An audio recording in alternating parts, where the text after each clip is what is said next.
बूरे वाला में दिलखराश ट्रैफिक हादसा, बाप और बेटा जिंदगी की बाजी हार गए।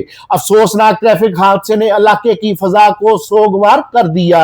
तफसीलात के मुताबिक बूरे वाला चक नंबर 451 ईबी लाड भटिया का रहायशी अब्दुल रजाक राई अपने नौजवान बेटे हमाद के हमरा कुर्बानी का जानवर खरीदने मवेशी मंडी जा रहा था कि रास्ते में माछीवाल के करीब इनकी मोटरसाइकिल और हाई रूफ वैन के दरमियान खौफनाक एक्सीडेंट हुआ, जिसके नतीजे में दोनों बाप बेटा शदीद जख्मी हो गए।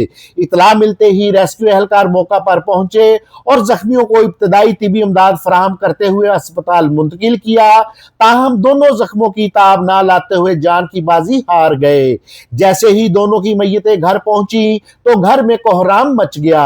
अहले खाना पर गम का पहाड़ टूट पड़ा, जबकि पूरा इलाका इस अलमनाक हादसे पर अफसुर्दा दिखाई दे रहा है। मोहसिन मुगल, मुगल न्यूज, बूरे वाला।